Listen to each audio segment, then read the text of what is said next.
Hello friends, आज हम बात करेंगे महाराणा प्रताप की। आज 9 मई यानी महाराणा प्रताप जयंती है।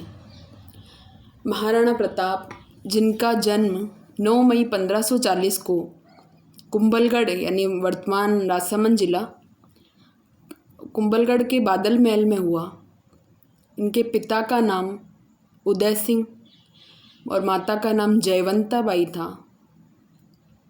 बचपन इनका भील समुदाय के बीच में बीता, इसी वजह से इनका नाम कीका भी पड़ा, क्योंकि भील समुदाय के जो लोग हैं वो अपने बेटे को, अपने पुत्र को कीका नाम से संबोधित करते हैं, इसलिए इनका भी बचपन का नाम कीका पड़ा। महाराणा प्रताप के लिए कहा जाता है कि चौड़ी छाती उन्नत ललाट, चौड़ी छाती उन्नत ललाट भाले से सज्जित रहते थे। उस महाप्रतापी शासक को महाराणा प्रताप कहते थे। चौड़ी छाती उन्नत ललाट कहने का मतलब, कहते हैं कि महाराणा प्रताप का भाला 81 किलो का उनका भाला था। 70-72 किलो का कवच पहनते थे। 7 फुट 5 इंच उनकी हाइट। और फ्रेंड्स, ये जो उनके भाला, उनकी तलवार वगैरह, ये सब जो है वो आज भी उदयपुर के संग्रहालय में सुरक्षित पड़ी है। लोग जाते हैं उसको देखने के लिए। हाँ, तो महाराणा प्रताप ऐसे महायोद्धा हुए हैं जिन्होंने राजस्थान के राजपूत शासकों का या राजपूत शासकों में राजपूतों की आन बान और शान को इस ऊंचाई तक उन्होंने पहुंचाया कि जिसकी और कोई दूसरी मिसाल दी ही नहीं जा सकती।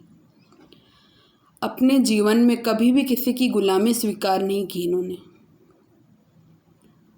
कहते हैं कि जब उस समय अकबर, जो कि लगभग आधे से ज़्यादा हिंदुस्तान पर अपना कब्जा कर चुका था, और हिंदुस्तान क्या राजस्थान में भी लगभग सभी शासकों ने अकबर की अधीनता स्वीकार कर ली थी, लेकिन जब महाराणा प्रताप के सामने ये बात आई तो उन्होंने अधीनता स्वीकार करने से मना कर दिया।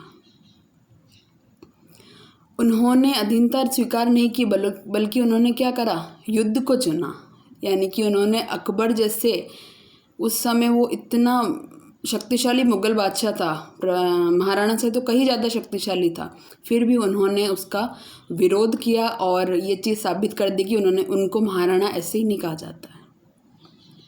फिर हल्दी घाटी का युद्ध लड़ा गया 18 जून 1576 को हल्दी घाटी के मैदान में। अब इस युद्ध में कौन जीता और कौन हारा, इसके लिए तो हम कुछ नहीं कह सकते, क्योंकि बड़े बड़े इतिहासकार इस चीज़ पर एकमत नहीं हैं। पर हाँ, ये ज़रूर कहा जा सकता है कि अकबर कभी महाराणा से जीत ही नहीं पाया और महाराणा को कोई हरा नहीं पाया। तो ऐसे महान योद्धा, हाँ, हल्दी घाटी के युद्ध के बाद महाराणा की स्थिति और ख़राब हो गई थी। उनको जंगल, लगभग पूरा मेवाड़ उनके हाथों से चला गया था। चित्तौड़ का किला तो पहले से ही उनके हाथों में नहीं था, लेकिन कुंभलगढ़ और उसके साथ ही लगभग सारा मेवाड़ उनके हाथों से चला गया। तब वो वन में जाकर रहने लगे। तब भी कुछ लोगों ने, उनके मिलने वाले और उनका जो शुभ चिंतक थे उन्होंने समझाया कि अब इतना हम परेशान नहीं देख रहे हैं, तो क्यों ना आप अब अधीनता स्वीकार कर लो, अकबर की बात मान लो। तो महाराणा ने क्या कहा कि वन में रहना स्वीकार मुझे, तृण की रोटी से प्यार मुझे।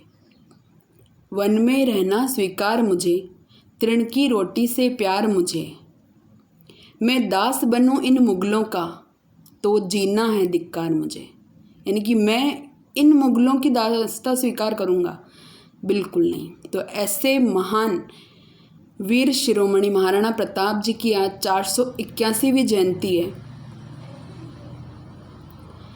तो आप सभी को इसकी शुभकामनाएं। जय हिंद।